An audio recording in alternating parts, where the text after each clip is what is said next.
버지니아 애난데일에 위치한 워싱턴 새한장로교회 한창훈 담임 목사님의 주일 설교 말씀입니다. 하나님을 더욱 잘 알아가는 은혜의 시간이 되시길 바랍니다. 함께 읽을 성경 말씀은 에베소서 3장 14절로 21절에 있는 말씀입니다.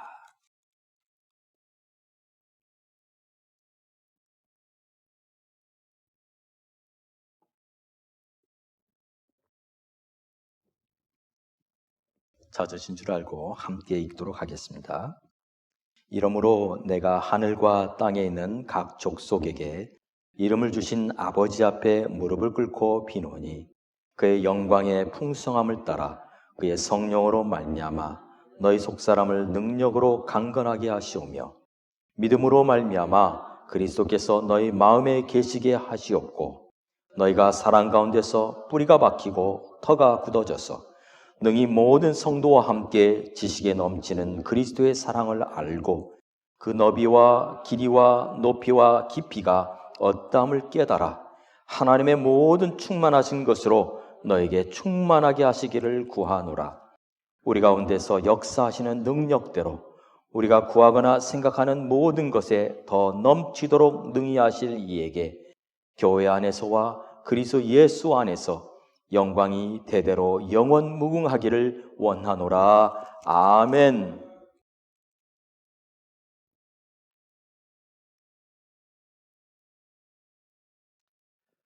여러분 좋아하는 복음성가 가운데 이런 복음성가 있죠. 오늘 집을 나서기 전 기도했나요?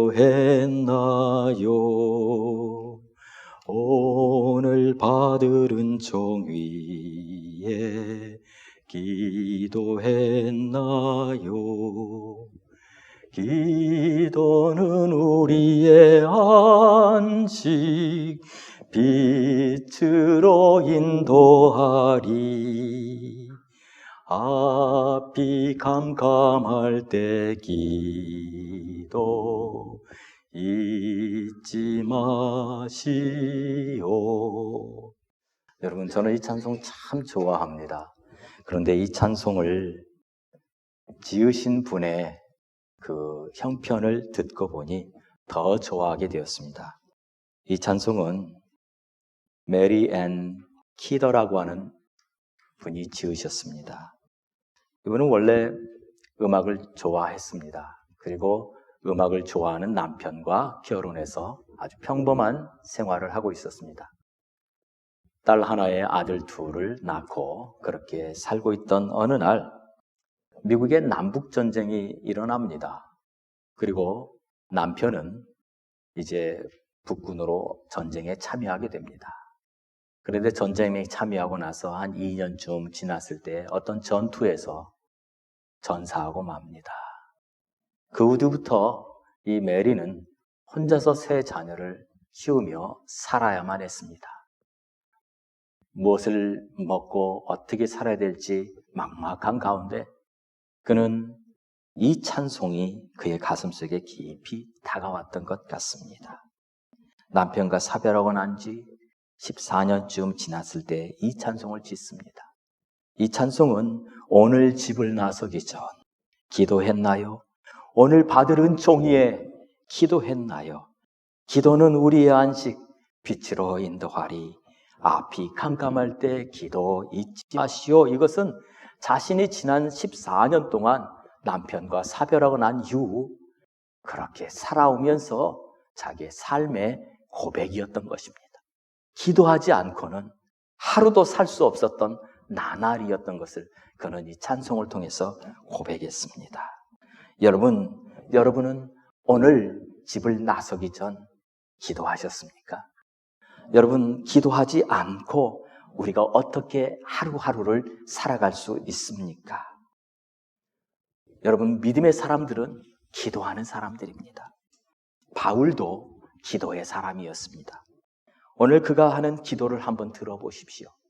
그런데 그의 기도는 우리가 흔히 듣는 그런 기도와 다릅니다.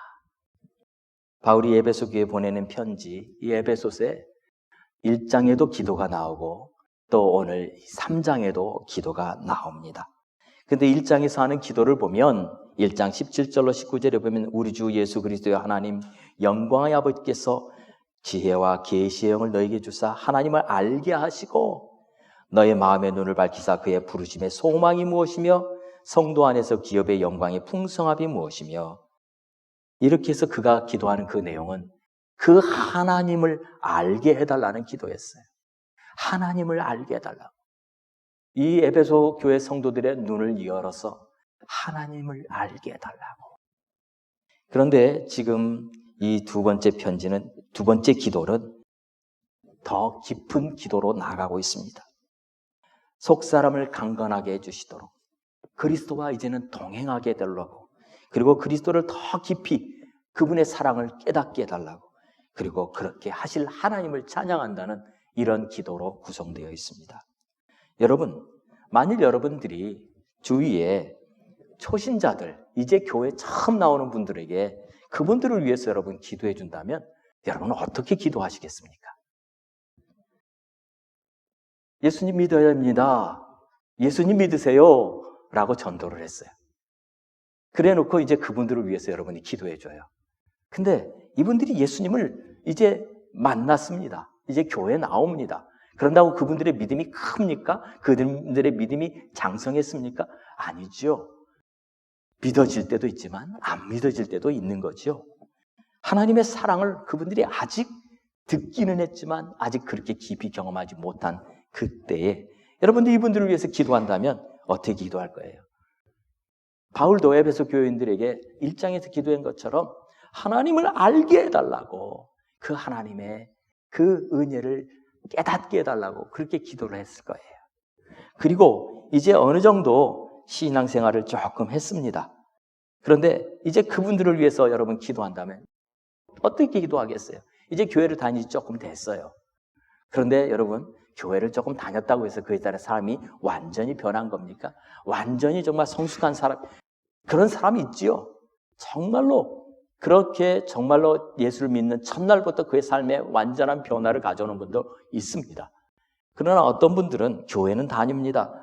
그런데 세상 친구를 만나면 술도 한잔 하고 또 때때로 피곤하면 주일 예배도 좀 빠지고, 그래서 옆에서 교회 좀 가야지 왜 이렇게 자꾸 빠져? 라고 권면을 하면, 교회 가자고 하면 성경이 잘 믿어지지가 않고 목사님 말씀을 들으면 그렇게 해야겠다라고 생각하지만 또 한 주간 동안 바쁘게 지나다 보면 왠지 죄스럽고 이렇게 말하는 분들이 있다면 여러분, 그분들을 위해서는 어떻게 기도해 줘야 돼요?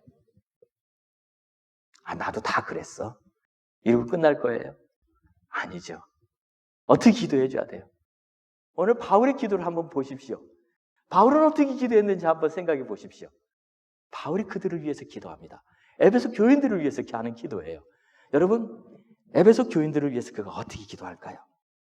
오늘 본문을 한번 우리가 보겠습니다. 14절로 15절에 보면 이렇게 나와 있어요. 이러므로 내가 하늘과 땅에 있는 각 족속에게 이름을 주신 아버지 앞에 무릎을 꿇고 빈다라고 나와 있어요. 여러분, 당시에 유대인들은 기도할 때 무릎을 꿇고 기도하지 않았습니다. 대부분 다 서서 기도했습니다. 아브라함이 자기 조카 롯이 소돔에서 어려움을 당한다는 소식을 들었을 때 소돔을 위해서 기도할 때 그가 서서 기도합니다. 또 솔로몬이 성전을 봉헌할 때도 그가 서서 기도합니다. 또 다윗도 그가 하나님 앞에 기도할 때 서서 기도했다는 부분이 여러 군데 나와요.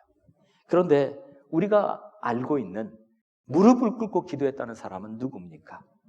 누가복음 22장 41절에 보면 예수님께서 겟세마네 동산에서 그들을 떠나 돌 던진 만큼 가서 무릎을 꿇고 기도했다라고 나와 있어요. 이 무릎을 꿇고 기도했다는 말은 간절하게 기도했다는 말이에요. 성경 기자는 말하기를, 그래서 그가 기도할 때, 예수님이 기도할 때 그의 땀방울이 마치 핏방울이 떨어지는 것 같이 그렇게 보였다라고 성경은 말하고 있지 않아요? 여러분 그렇게 기도해 본 적 있으세요? 정말로 무릎을 꿇고, 무릎이라는 건 마음의 무릎을 꿇을 수도 있어요. 꼭 자세가 무릎을 꿇어야 된다는 건 아니에요. 정말 간절하게 그렇게 기도해 본 적이 있어요. 있습니다. 저희 교회 수요 기도회가 그렇게 기도하는 시간입니다. 저희 수요 기도회 오신 분들은 아실 거예요. 수요 기도회를 기도하고 나면 진짜 목이 다 쉬어요. 정말로 간절하게 여러분 기도할 수 있는 시간이 있습니다. 사모하십시오. 그리고 함께 예배 드리시기를 바랍니다. 여러분, 바울은 누구를 위해서 기도했어요? 여기 보면 기도의 대상을 아버지라고 그랬어요. 아버지. 이 아버지는 누구의 아버지예요? 유대인들만의 아버지입니까? 아니요. 유대인과 이방인의 둘 다의 아버지이신 거죠. 자, 그가 기도하는 첫 번째 기도 제목은 16절에 있습니다. 16절에 보면 그의 영광의 풍성함을 따라 그의 성령으로 말미암아 너희 속사람을 능력으로 강건하게 하시오며 라고 기도해요. 여러분, 첫 번째 그가 기도한 기도는 속사람의 강건함을 위해서 기도했습니다. 여러분, 우리가 기도할 때 우리 많은 분들은 여러분 기도 제목 한번 쭉 생각해 보세요. 무슨 기도를 드리세요? 대부분의 경우 우리는 속사람보다는 겉사람을 위한 기도가 많습니다. 물론 겉사람을 위한 기도도 필요합니다. 그런데 여기 이 바울이 목회하고 있는 이 에베소에 지금 보내는 편지에는 에베소라는 이 장소에 있는 사람들을 생각할 때 그들의 겉사람은요, 당시 에베소라는 도시는 아시아의 은행이라고 그랬어요. 왜요? 아데미 신전은 그냥 신전이 아니라 그곳에는 그 소아시아에 있는 모든 보물들이 그 신전 안에 다 있었습니다. 부러운 것이 없었어요. 그래서 이런 말이 있었어요. 에베소에 가서는 돈 자랑을 하지 말라. 왜요? 다 부유해요. 부족한 것이 없어요. 그런 사람들을 위해서 여러분 뭘 기도할 수 있어요? 다 있는데. 그런데 여러분 우리가 주변에 보면 저 사람은 다 있어요. 모든 게 다 있어요. 그런데 보면 신문에 그 사람에 대한 이야기들을 이렇게 쓰는 것을 종종 봅니다. 제가 2019년 2월에 있는 어떤 신문 기사를 보니까 재벌가들의 자녀들의 마약이라는 마약 때문에 여러 재벌가의 자녀들이 사회적 물의를 일으키고 있다라고 하는 이런 기사를 보게 됐어요. 거기에 나오는 그 재벌가는 거의 한국의 모든 재벌가들이에요. 거의 대부분이에요. SPC, CJ, SK, 현대, 남양유업 전부 다 그 재벌가들의 자녀들이 왜 이렇게 마약에 중독되는가? 물론 일반인들은 마약을 손쉽게 구할 수 없습니다. 한국에서는. 그러나 재벌가들은 쉽게 구할 수 있죠. 재정적인 여유가 있고 또 많은 경우 그 사람들은 미국이라고 하는 이 또 다른 곳에서 유학 생활을 하면서 또 미국에서 연수를 하면서 쉽게 마약을 접해봤기 때문이에요. 그런데 문제는 그들이 재정적으로 여유가 있어서 꼭 그렇게 마약에 손을 댄다라고 말할 수는 없어요. 그럼 모든 재벌은 다, 모든 부자는 다 마약에 손대야 되는 거 아닙니까? 아니에요. 그 이유가 뭐예요? 그들의 겉사람은, 그들의 외면은 세상 사람들이 부러워하는 정도의 부를 가지고 있지만 그들의 내면은, 그들의 속사람은 완전히 비어있기 때문에 그러는 거예요. 무너져 있기 때문에 그러는 거예요. 여러분 이런 말 있죠. 외유내강. 겉으로는 부드럽고 속으로는 강한. 아니 반대죠. 외유내강. 겉으로는 부드럽고 속으로는 강한. 또 반대로 내유외강. 속으로는 부드러워요. 그런데 겉으로는 강해요. 여러분 어떤 사람이 강한 사람이에요? 속이 강한 사람이 진짜 강한 사람이에요. 인간에게는요, 외면의 세계가 있고 내면의 세계가 있어요. 그런데 우리 많은 사람들은요, 외면의 세계에다가 많은 시간과 물질을 들여요. 살 뺀다고, 운동하고, 음식 조절하고, 또 이 아름다움을 위해서 화장품을 사용하고 또 옷을 사고 또 거기에 걸맞는 비싼 핸드백도 사야 되고, 이 모든 게 다 어디를 위한 거예요? 내면이에요, 외면이에요? 외면을 위한 투자예요. 물론 중요합니다. 그러나 정말 중요한 거는 이 겉사람이 아니라 이 속사람이에요. 이 속사람이 바로 돼야 정말로 잘 되는 거예요. 그런데 이 에베소 사람들은 겉사람은 정말로 뛰어난 사람들이에요. 돈이 없는 사람이 없어요. 부유해요. 로마 시민권자들이에요. 그런데 그들의 내면은 안 그렇다는 거예요. 그래서 바울은 그들을 위해서 기도할 때 너희 속사람을 능력으로 강건하게 해달라고 기도하는 거예요. 정말 그들을 위한 기도는요, 속사람을 위한 기도예요. 여러분, 속사람이 강건하다는 게 무슨 뜻이에요? 어떤 상태를 강건하다고 말해요? 예수 그리스도가 내 안에 있을 때예요. 내가 예수 안에 있고 예수가 내 안에 있을 때, 그때가 가장 좋은 열매를 맺을 때예요. 요한복음 15장 5절에 포도나무에 대한 이야기를 예수님께서 말씀하실 때, 나는 포도나무요 너희는 가지라. 그가 내 안에 내가 그 안에 거하면 사람이 열매를 많이 맺나니 나를 떠나서는 너희가 아무것도 할 수 없습니다. 무슨 말이에요? 내 안에 있는 예수 그리스도가 내 안에 계실 때, 내 속사람이 예수 그리스도로 채워질 때, 그때가 가장 좋은 열매를 맺는 때라는 거죠. 여러분, 우리는 이스라엘의 왕 다윗을 잘 압니다. 어느 날 전쟁이 일어났습니다. 보통 전쟁이 일어나면 왕이 군대를 이끌고 전쟁터의 한가운데 가서 전쟁을 지휘했었습니다. 그런데 이번에는 왠지 다윗이 전쟁터에 나가지 않았습니다. 아마 웬만한 전쟁은 이제 요압 장군이 다 이기고 돌아오리라고 생각했기 때문일 거라고 우린 생각할 수 있지만, 이 그 성경의 이야기를 통해서 보면 그런 이유가 아니었어요. 다윗의 내면이 부서지고 있었기 때문이었습니다. 다윗이 겉으로는 성공한 왕이었습니다. 그런데 내면으로는 사랑에 굶주린 왕이었어요. 불행한 왕이었어요. 밤에 이제 잠자리에 들기 전 달을 보러 아마 밖으로 나갔던 것 같아요. 그런데 그가 본 것은 달이 아니었어요. 목욕하는 한 여자였습니다. 그러다가 그 여인이 누군지 궁금해졌습니다. 그리고 그 여인을 데려오게 됩니다. 그리고 그날 밤 그 여인과 하룻밤을 보내고 맙니다. 그러면 다윗은 부인이 없었습니까? 아니요. 그에게는 이미 여러 명의 부인이 있었습니다. 무엇입니까? 그럼 밧세바가 뭐 천하의 절세 미인이었습니까? 성경에 보면 그가 절세 미인이었다는 것 한 군데도 안 써 있어요. 뭐가 문제예요? 다윗의 내면이 무너져 있었기 때문이었어요.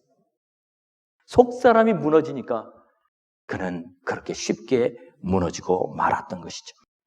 내 안에 예수 그리스도가 없으면 우리는 쉽게 무너지고 맙니다. 그가 누구라도 소용이 없어요. 그래서 바울은 에베소 교회 성도들을 위해서 기도할 때 그의 속사람이 강건하게 해달라고 기도하고 있는 것입니다. 두 번째, 그가 기도합니다. 이번에는 그리스도와 동행하는 삶을 살게 해달라고 기도해요. 17절 우리 다 같이 한 목소리로 한번 읽어볼까요? 에베소서 3장 17절입니다.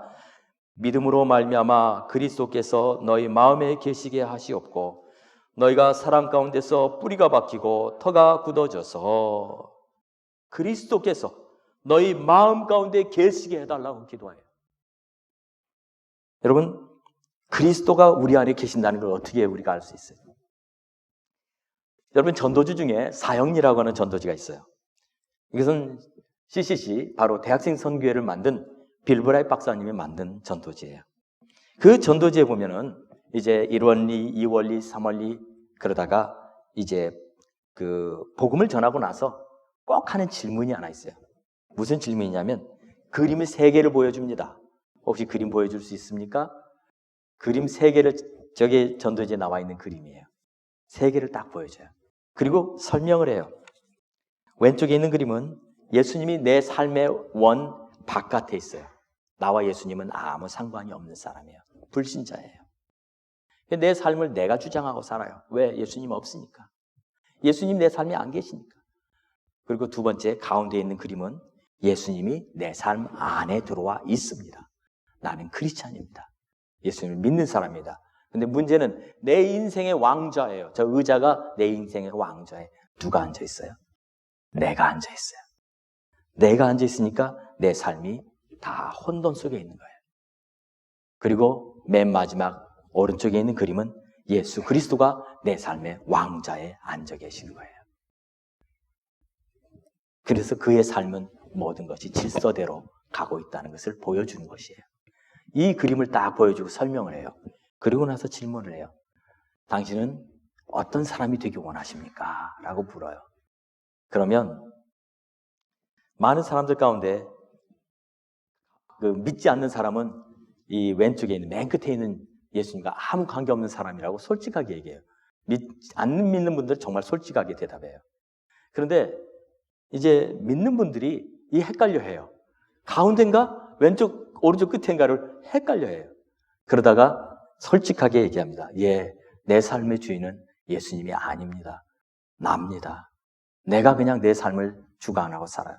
예수 그리스도 안에 있는 사람이면서도. 그러면 제가 질문하죠. 그러면 어떤 삶을 살기 원하세요? 그러면 정말로 그 마음이 열린 분들은 예, 오른쪽 끝에 있는 삶입니다. 예수 그리스도가 내 삶의 왕좌에 계시고 나는 그 예수 그리스도와 바라며 무릎 꿇고 그분을 순종하며 믿음으로 걸어가는 삶입니다. 우리 같이 기도합시다. 그러면서 영접 기도를 하게 돼요.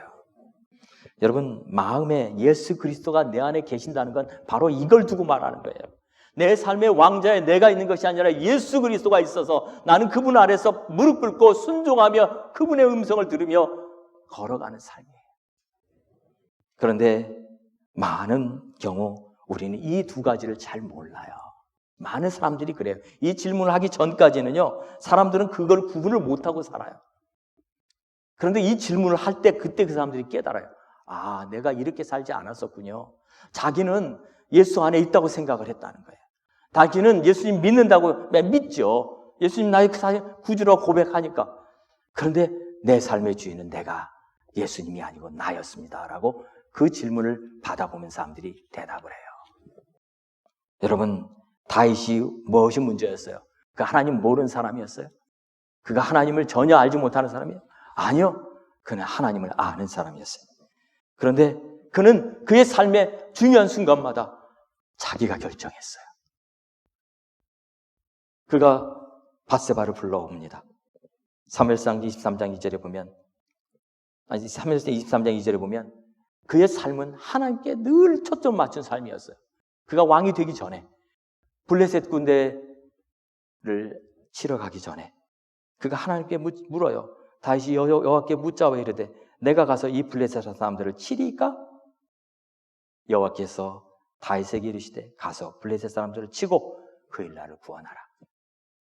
그는 하나님 앞에 정말 물으면서 하나님 앞에 기도하는 사람이었어요. 그런데 그가 왕이 된 이후에 그의 속사람이 무너지기 시작했어요. 그는 묻지 않았습니다. 사무엘하 11장 3절로 4절에 보면 다윗이 사람을 보내 그 여인을 알아보게 하였더니 그가 아뢰되 그는 엘리암의 딸이요 햇사람 우리아의 아내 밧세바가 아니니까 하니 다윗이 전령을 보내어 그 여자를 자기에게로 데려오게 하고 그 여자가 그 부정함을 깨끗하게 하였으므로 더불어 동침하매. 그래. 여기 어디에 그가 하나님께 물었다는 구절이 있어요. 하나님, 내가 그 여자를 데려오리까? 내가 그 여자가 누군지 알아보리까? 어디에 나와 있어요? 아니요. 그의 인생의 왕좌에는 누가 앉아 있었던 거예요? 내가 앉아 있었던 거예요. 다윗 그 사람이 그냥 앉아 있었던 거예요. 무너진 내면을 가지고 있었습니다. 그래서 그는 결국 원치 않는 임신을 시키게 되죠. 그런데 그것은 결국에 그 가정을 파멸로 몰아넣고 맙니다. 그것을 무마하기 위해서 우리아를 전쟁터에서 데려옵니다. 그리고 우리아를 자기 집으로 보냅니다. 어떻게든지 저 임신을 숨겨보려고 합니다. 그런데 우리아는 너무나 충성스러운 군인이었어요. 자기 부인과 하룻밤도 보내지 않았어요. 그리고 다시 전쟁터로 돌아가게 될 때 다윗이 한 것이 뭡니까? 우리아를 불러가지고 편지 한 장을 손에 들려줍니다. 그리고 이 편지를 요압 장군에게 보여줘라 말해요. 절대로 읽어보지 말고 요압 장군에게만 보여줘라. 그 편지가 뭐예요? 우리아를 죽이라고 하는 편지였어요. 전쟁 중에 우리아를 죽이라고 하는 편지였어요. 아무것도 모르는 우리아는 그 편지를 받아서 충성스럽게 요압에게 전달해 줍니다. 요압은 그 편지를 보고 다윗의 마음이 어떠한지를 이미 알았어요. 그리고 우리아를 전쟁 중에 제일 앞에 세워놨다가 후퇴를 시키면서 아무도 모르게 우리아를 죽이고 맙니다. 공동 범죄였습니다. 이 사건 속에서 하나님은 어디 계셨어요? 왜 다윗은 그때 하나님께 물어보지 않아요? 왜요? 그의 내면엔 하나님이 없어요. 그의 속사람은 완전히 무너져 있었어요. 그리스도가 그 안에 계시지 않았어요. 자기 스스로 다스리는 인생은요, 결국에 사망의 음침한 골짜기로 갑니다. 언제요? 완전히 무너져 내릴 때까지. 그때 그리스도께서 그에게 찾아오시죠. 그래서 우리는 기도해야 돼요. 그리스도께서 우리 안에 계시게 하옵시고, 이 바울의 기도가 왜 이렇게 중요한지를 우리는 깨달아야 돼요. 그리스도께서 내 안에 계셔서, 내 왕좌에 계셔서 나를 다스려 주시도록 기도해야 하는 것입니다. 세 번째, 그는 그리스도의 사랑을 이해하도록 기도합니다. 여러분, 사랑, 우리가 말한 이 사랑을 어떻게 우리가 깨달을 수 있어요? 어떻게 그 사랑을 우리의 지식으로 깨달을 수 있어요? 에베소서 3장 18절로 19절에 이렇게 표현하고 있습니다. 능히 모든 성도와 함께 지식에 넘치는 그리스도의 사랑을 알고, 라고 했어요. 지식에 넘치는 그리스도의 사랑이에요. 측량할 수 없는 사랑이에요. 19절에 그 너비와 길이와 높이와 깊이가 어떠함을 깨달아 하나님의 모든 충만하신 것으로 너에게 충만하게 하시기를 구한다 그랬어요. 이 사역리를 만든 빌브라이트 박사님은 원래 사업가였습니다. 그는 LA로 이사와서 사업을 하고 있었습니다.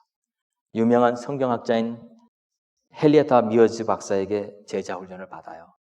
그리고 1945년에 그의 삶을 그리스도에게 온전히 드리기로 헌신합니다. 그리고 신학교에 입학을 하게 돼요. 사업가였는데 그가 이제는 신학교에 들어가서 신학생이 돼요. 신학교에서 공부하고 있는 중에 하나님의 말씀이 그에게 찾아와요. 마태복음 28장 19절에 있는 말씀, 가서 모든 민족으로 제자를 삼으라. 이 말씀이 그의 삶 속에 깊이 찾아오는데 그 말씀을 그가 어떻게 하면 이 말씀대로 순종하며 살아갈까 고민하다가 교수님한테 찾아가서 교수님과 대화를 나눠요. 그러다가 그에게 깨닫게 되는 것이 있었어요. 이 세계를 복음화하는 가장 전략적인 방법이 무엇일까? 이 사람 사업가니까 생각하는 것 자체가 전략적으로 생각하는 거예요.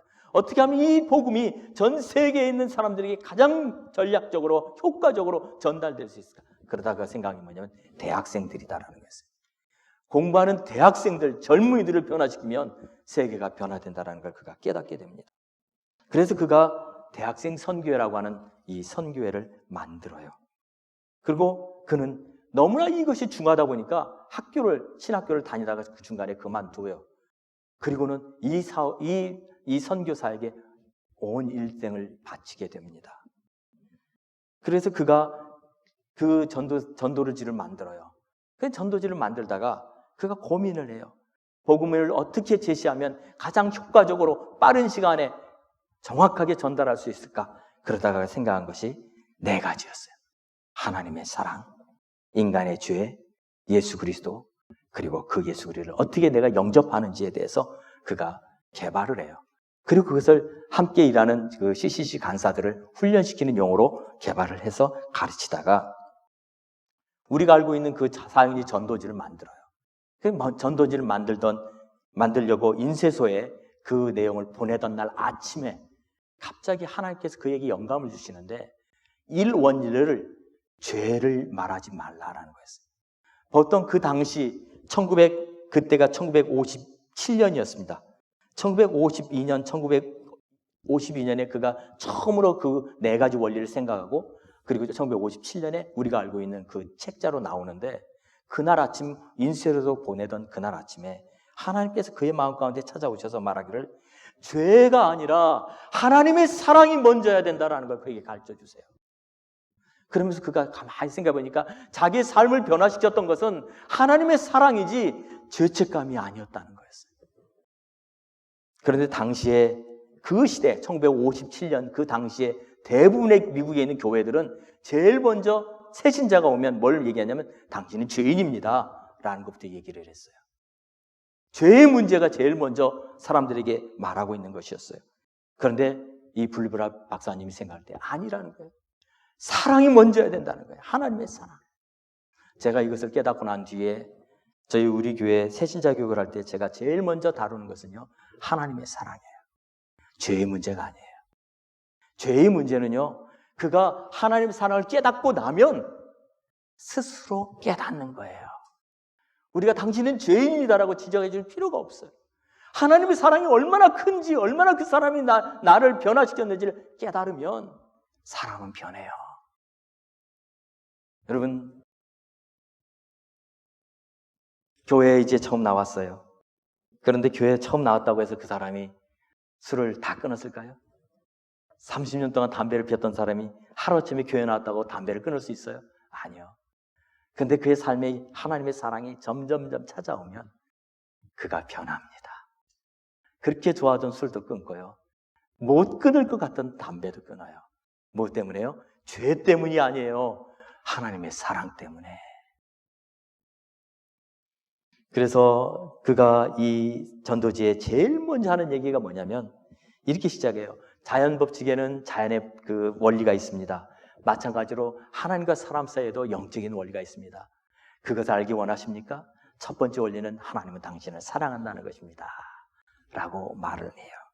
하나님이 당신을 사랑하십니다. 이 말이 얼마나 놀라운 변화를 가져왔는지 몰라요. 그때는 1957년은 이 미국의 시기적으로 이제 1차 대전, 2차 대전이 다 끝났고 그동안 한국전쟁까지 끝났습니다. 그리고 아직 베트남 전쟁은 이제 시작하려고 하는 단계였지 아직 미국이 참전하긴 전이었어요. 이 시대를 미국 사람들은 한마디로 말하면 수능과 보수의 시간이라고 말을 해요. 그래서 전쟁에서 돌아온 많은 태역 군인들이 이 사회를 장악하고 있었고 또 그 당시 전쟁을 이끌었던 드와이트 아이젠하워 장군이 대통령으로 당선이 되죠. 그리고 그가 2번 재선을 합니다. 그래서 이 당시에 많은 미국 사회의 문제는요, 전쟁 이후의 문제였어요. 전쟁에서 돌아온 사람들이 그때 이제 처음 시작된 게 뭐냐면 전쟁 후유증이라는 거였어요. 그 이전에는 전쟁 후유증이라는 말이 없었어요. 그런데 그 1차 대전, 2차 대전을 다 보내고 돌아온 이후에 전쟁 후유증이라는 것이 미국 사회의 큰 문제로 드러나기 시작하죠. 그런데 그들에게 일어나는 많은 문제들, 우울증, 불안, 공황장애 이런 것들을 치료할 수 있는 법이 없었어요. 치료할 수 있는 약도 없어요. 근데 딱 하나, 하나님의 사랑. 하나님이 당신을 사랑하십니다. 이 말 한마디가 그들의 삶을 변화시키기 시작했습니다. 많은 사람들은 그 한마디를 듣지를 못해서 평생 많은 시간을 허비하고 살았어요. 나를 아무도 사랑해 주지 않는다는 거죠. 나는 사랑받지 못한 자였다는 거죠. 나는 사랑받기 원하지만 아무도 나를 사랑해 주지 않는다는 이 사실 때문에 사람들은 술을 마시고 마약을 하고 그렇게 살아왔어요. 그런데 하나님이 당신을 사랑하십니다. 이 말을 들을 때 사람들의 가슴에 뭔가 알지 못하는 변화가 일어나기 시작. 가슴에서 눈물이 쏟아져 나오기 시작을 해요. 여러분, 하나님의 사랑을 우리가 어떻게 알 수 있어요? 그 하나님의 사랑을 우리가 어떻게 측정할 수 있어요? 나폴레옹이 전쟁을 하다가 어떤 지역을 장악을 했습니다. 그리고 그 지역에 있는 감옥에 갔어요. 그랬더니 그 지역에 있는 감옥이 이미 스페인 군인들이 잡혀와서 그곳에 오랫동안 풀려나지 못하고 죽었습니다. 그런데 그 감옥 안을 열어보니까 그 스페인 군인이 죽어가면서 남겼던 글이 있었어요. 벽에는 십자가가 그려져 있었어요. 그리고 십자가 위에는 높이라는 스페인어로 쓰여져 있었고 십자가 밑에는 깊이라고 하는 스페인어가 쓰여 있었고 왼쪽 끝에는 너비 그리고 오른쪽 끝에는 길이라고 써놨어요. 이 사람이 죽어가면서 그 스페인 군인이 죽어가면서 그가 묵상했던 게 뭐였어요? 하나님의 사랑이었다는 거였어요. 그는 언제 그 감옥에서 나갈지 모르지만 그가 그 죽어가는 그 마지막 순간까지 그가 붙잡았던 건 하나님의 사랑이 이렇게 높고 이렇게 깊고 이렇게 높고 이렇게 긴데 그것만 묵상하다가 그는 일생을 마치게 되었어요. 그 속에서 하나님만 바라봤던 것이죠. 존 플라벨이라고 하는 영국인 목사가 있습니다. 이 목사님은 나중에 미국의 각성을 일으킨 조나단 에드워드나 또는 로버트 맥체니 이런 사람들한테도 큰 감명을 주었던 목사님이었어요. 근데 그때 그분은 영국에서 청교도였습니다. 당시 영국은 청교도인들을 핍박했습니다. 그래서 결국에 미국으로 오게 되죠. 근데 그 핍박 가운데 있던 이 존 플라벨이라는 목사님이 어느 날 말을 타고 가다가 하나님의 사랑에 대해서 묵상을 하기 시작을 해요. 근데 그 하나님의 사랑이 얼마나 큰지, 그 하나님의 사랑이 얼마나 깊은지, 그 하나님의 사랑이 얼마나 자기 가슴이 깊이 찾아왔는지 순간 자기를 잊어버렸어요. 말을 타고 가고 있는데 자기가 어디로 가는지도 모르고 그냥 그 하나님의 사랑에 묵상하다가 그러고 있었어요. 근데 한참을 가다가 보니까 사람들이 자기를 막 쳐다보는 게 보이는 거예요. 왜 나를 쳐다보나? 그러니까 자기 얼굴에 피가 흐르고 있었어요. 이유가 뭐냐면 이 말이 주인이 어디로 가라고 하는지를 아느니까 자기 혼자 가다가 나무 밑으로 들어가고 어디로 들어가다가 이 사람이 말 위에서 다 스쳐가지고 피가 줄줄줄 나고 있었던 거예요. 그러니까 그걸 보고도 사람들이 쳐다보는 거예요. 그때 그가 깨달아요. 하나님의 사랑에 깊이 묵상하다가 그 사랑 때문에 그는 자기가 어디에 있는지도 모르는 그런 상황에 처하게 돼요. 제가 아는 어느 장로님이 계십니다. 그날 오전에 함께 예배를 드렸습니다. 그리고 잠시 두 번째 예배가 있기 전 중간에 휴식 시간이 있어서 잠시 그분이 이제 휴식을 하는데 제가 이렇게 보고 있는데 그분이 나무 밑으로 이렇게 가시더라고요. 그 장로님이. 그러더니 나무를 한 손으로 이렇게 잡으시더니 갑자기 헉헉헉 우시는 거예요. 그래서 제가 속으로 생각할 때 혹시 장로님 집에 무슨 일이 있나? 무슨 어려움이 생겼나? 왜 저분이 저렇게 우시지? 제가 다가갔어요. 장로님 왜 그러세요? 왜 우세요? 근데 그 장로님이 제게 했던 말을 제가 잊을 수가 없어요. 하나님의 사랑이 너무 커서 그리고는 헉헉헉 울기 시작을 했어요. 저는 그분의 그 감동적인 말을 잊을 수가 없어요. 나중에 그 일이 있고 난 뒤에 저에게 찾아왔어요. 그리고 그분이 자기 얘기를 하기 시작을 했어요. 자기가 섬기던 교회에 자기가 수석 장로님이셨어요. 그런데 그때 수석 장로님이셔요. 근데 자기가 목사님을 가장 힘들게 하는 장로였대요. 근데 그걸 자기는 몰랐대요. 그가 그 훈련 프로그램에서 하나님의 사랑을 깨닫고 난 뒤에 그의 삶이 완전히 바뀌었습니다. 나중에 그 훈련 프로그램에 자기 아들 부부를 보내셨어요. 자기가 너무나 큰 은혜를 받았어요. 근데 그게 다른 거 아니에요. 그 프로그램이 대단해서가 아니에요. 그분이 하나님의 사랑을 깨달았기 때문에. 하나님의 사랑이 너무 커서 하면서 우시던 그 장면을 저는 잊지 못합니다. 무엇이 그를 변화시켰어요? 하나님의 사랑이에요. 그 하나님의 사랑이 그 넓이와 높이와 깊이가 어떤 것인지 우리가 깨달을 수 있게 해달라고 바울은 기도하고 있는 거예요. 마지막으로 그는 그 변화를 일으키실 분이 하나님이시라는 사실을 그는 고백하며 하나님께 찬양을 드려요. 갑자기 그의 기도가 에베소 교인들을 향한 기도를 하다가 갑자기 찬송으로 바뀌어요. 어디예요? 20절로 21절에 이렇게 말하고 있어요. 우리 가운데 역사하시는 능력대로 우리가 구하거나 생각하는 모든 것에 더 넘치도록 능히 하실 이에게 교회 안에서와 그리스도 예수 안에서 영광이 대대로 영원 무궁하기를 원하노라 라고 기도해요. 그가 지금 기도하는 것은요, 이 사람들, 이 에베소 교인들 세상적으로는 물질적으로 풍성하지만 내면으로는 정말 무너져 있는 저 사람들의 속사람이 강건하게 하시고 예수 그리스도가 그들의 마음에 계시게 하시고 그 하나님의 사랑이 얼마나 큰지 얼마나 깊은지 깨닫게 해달라고 기도하다가 갑자기 그는 감격하면서 할렐루야 하나님, 그렇게 하실 하나님을 내가 찬양합니다라는 기도로 바뀌어가고 있는 거예요. 왜요? 그들 안에 그렇게 변화를 줄 수 있는 것 없는 걸 그 바울이 알아요.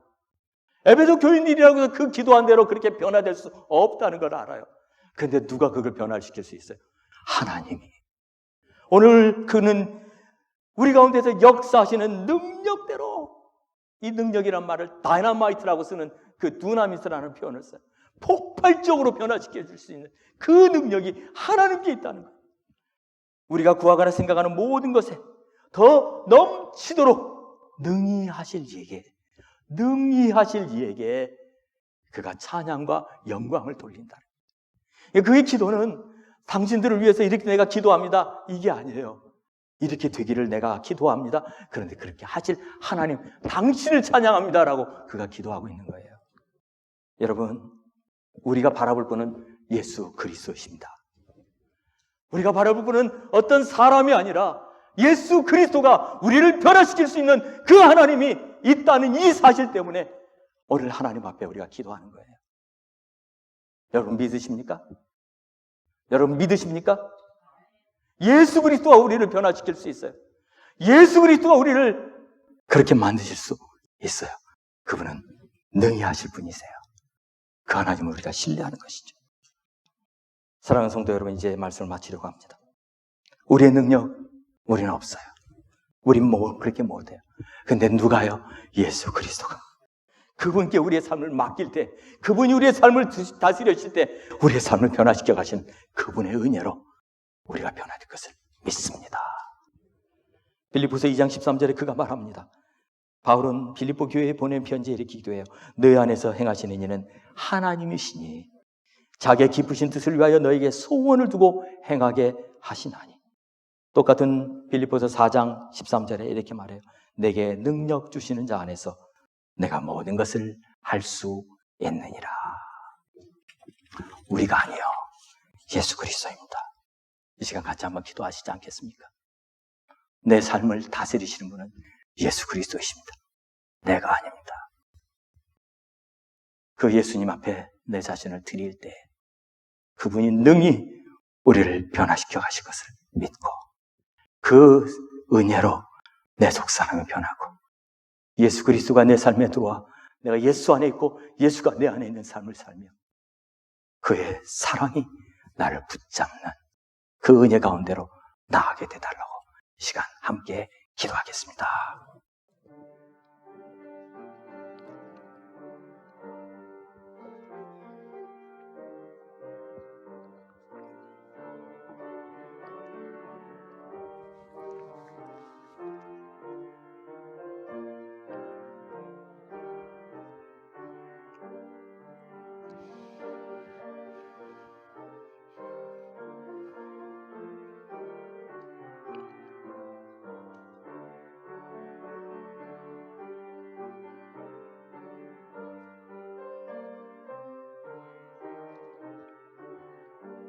살아계신 아버지 하나님, 이 시간 주님 앞에 기도하는 것은 우리를 변화시켜 자시고 우리를 새롭게 하시는 분은 예수 그리스도인 것을 다시 한번 고백합니다.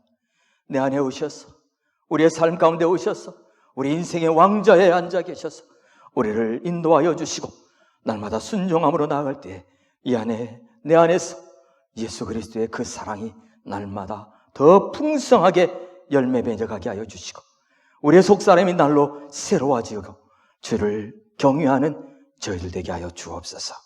예수 그리스도의 이름으로 기도하옵나이다. 아멘.